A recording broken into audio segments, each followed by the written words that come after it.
രാജ്യസഭാ മുൻ ഉപാധ്യക്ഷൻ PJ കുര്യൻ നമ്മോടൊപ്പം ചേരുകയാണ്. സാർ, ഒരു യുഗം അവസാനിച്ചിരിക്കുകയാണ്. രാജ്യത്തിന് ഒരിക്കലും നികത്താനാകാത്ത വലിയ നഷ്ടമാണ് ഉണ്ടായിരിക്കുന്നത്. മൻമോഹൻ സിംഗ് രാജ്യത്തെ ഏറ്റവും വലിയ പ്രതിസന്ധിയിൽ നിന്ന് രക്ഷിച്ച ധനകാര്യമന്ത്രിയാണ്.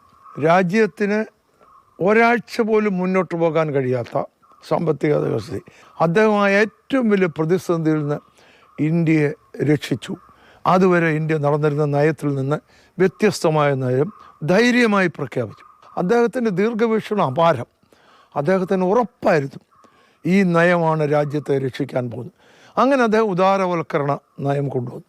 അതുപോലെ വ്യവസായ രംഗത്തെ ലൈസൻസിങ് എല്ലാം മാറ്റി അവിടെയും ഉദാരവൽക്കരണം, സാമ്പത്തികവും വ്യവസായവും രണ്ട് രംഗത്തും ഉദാരവൽക്കരണം കൊണ്ടുവന്നു. അതുപോലെ UPA ഭരണകാലത്ത് ആദ്യം UPA ഏറ്റവും വലിയ പ്രതിസന്ധി ഉണ്ടായത് ആണവ പ്രതിസന്ധി വന്നപ്പം UPAക്ക് പിന്തുണ നൽകുന്ന ഇടതുപക്ഷം ഇടഞ്ഞു. പക്ഷേ അദ്ദേഹം ഇടതുപക്ഷത്തെ കൺവിൻസ് ചെയ്യാൻ എല്ലാ ശ്രമങ്ങളും നടത്തി ഇടതുപക്ഷത്തിലെ നല്ല വിഭാഗം ആളുകൾ കൺവിൻസ്ഡ് ആകുകയും ചെയ്തു.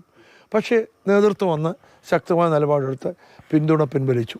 അദ്ദേഹം എടുത്ത എല്ലാ നയപരിപാടികളും പോളിസി വ്യതിയാനങ്ങളും അന്ന് വിമർശിച്ചവരെല്ലാം പിന്നീട് അതിനോട് അനുകൂലിച്ചു. കാര്യം അദ്ദേഹത്തിന് ദീർഘവീക്ഷണം അത് അപാരമാണ്.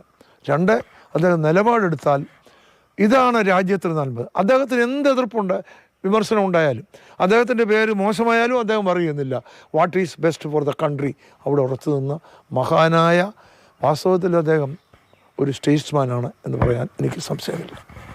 തീർച്ചയായും രാജ്യത്തിന് എന്താണോ ഗുണകരമായിട്ടുള്ളത് അത് മാത്രം മുൻപോട്ട് പോവുക എന്നുള്ളൊരു ആശയം തന്നെയായിരുന്നു മൻമോഹൻ സിംഗ് ഉണ്ടായിരുന്നത്. അതാണ് നമ്മളോടൊപ്പം PJ കുര്യൻ സാർ പറഞ്ഞിട്ടുള്ളത്.